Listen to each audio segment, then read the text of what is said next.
Hello everyone, আমি Puja and welcome back to my channel. আজকে কিন্তু তোমাদের সাথে একটা আমি অন্য রকমের ভিডিও শেয়ার করব। তো চলো ভিডিওটা শেয়ার করা যাক, বা ভিডিওটা কিসের ওপর সেটা একটু তোমাদেরকে বলে দিই। তোমরা কিন্তু আমার ভিডিওতে দেখেছিলে যে আমি মিনি কিচেনের জন্য উনুনগুলো নিজের হাতেই বানাই। তো উনুন বানানোর আগে কিন্তু মাটিটাকে ভালো করে তৈরি করতে হয়, তবেই কিন্তু উনুনটা বানানো যায়।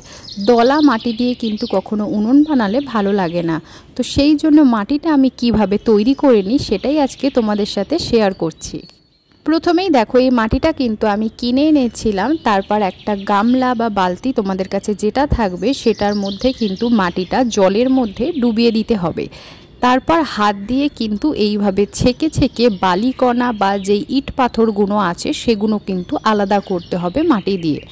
উনুন ছাড়াও যদি তোমরা কোনো কিছু মাটি দিয়ে বানাও, তার জন্য কিন্তু প্রপারভাবে এই মাটিটা বানিয়ে নাও, তাহলে দেখবে যে কোনো জিনিস কিন্তু খুব সুন্দরভাবে বানাতে পারবে, সহজে ভেঙে যাবে না।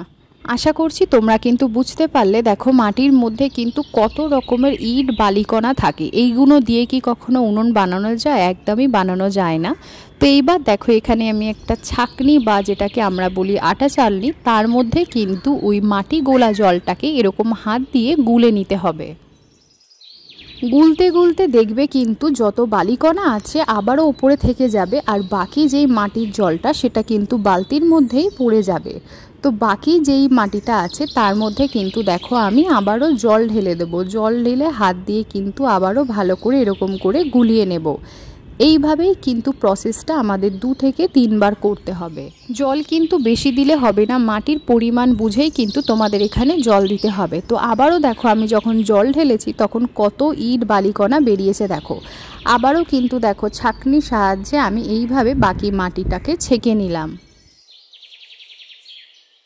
মাটির ভেতর থেকে দেখো যে ইট বালি পাথরগুলো বেরিয়েছে সেগুলো কিন্তু আমি আলাদা করে ফেলে দেব, সেগুলো আমাদের কাজে লাগবে না।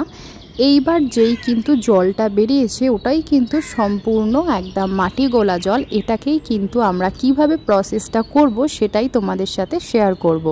তো এখানে দেখতে পাচ্ছ এই যে জলের মতো গোলা, এটাই কিন্তু মাটি।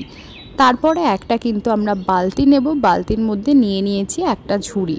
তোমাদের কাছে যদি পুরনো কোনো কাপড় থাকে নিতে পারো, এখানে আমি একটা পুরনো কাপড় নিলাম। এইবার যেই মাটি গোলা জলটা সেটা কিন্তু কাপড়ের মধ্যে অল্প অল্প করে কিন্তু ঢেলে দেব। এই প্রসেসটা যখন করবে খুব তাড়াহুড়ো করবে না, এইভাবে কিন্তু আস্তে আস্তে ঢেলে দিতে হবে। এইবারে কাপড়ের যেই চারিদিকের মুখগুলো আছে দেখো, বা এক্সট্রা যেই কাপড়গুলো ঝুলছে সেইগুলো কিন্তু এরকম ধরে ধরে একটা মুঠি মতো বানিয়ে নিতে হবে, যেরকম থলি বলা হয় সেরকম। ওপরের কাপড়গুলোকে কিন্তু এইভাবে একদম আস্তে আস্তে এই প্রসেসটা করবে, তাড়াহুড়ো করলে কিন্তু মাটির জলটা পড়ে যাবে।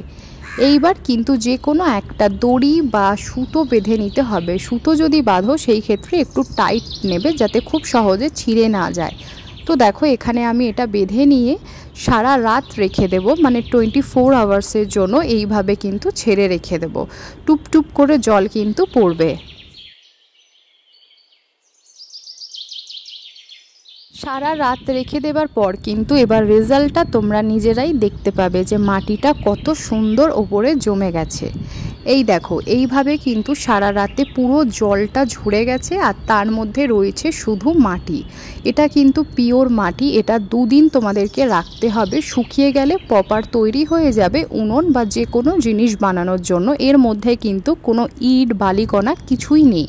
আর যেই এক্সট্রা জলটা পড়েছে সেটাও তোমাদেরকে দেখাচ্ছি। দেখো, একদম স্বচ্ছ জল পড়েছে, কেউ বলবে না এটা মাটির মধ্যে থেকেই পড়েছে। তো যখনই দেখো মিনি কিচেনের জন্য আমি উনুন বানাই, তার আগে কিন্তু মাটিটাকে এইভাবে প্রসেস করে বানিয়ে নিই। তো কেমন লাগলো এই প্রসেসটা তোমাদের অবশ্যই কিন্তু কমেন্ট করে জানিও। ভালো লাগলে একটা লাইক করে দিও, আর সাবস্ক্রাইব করে পাশে থেকো। বাই।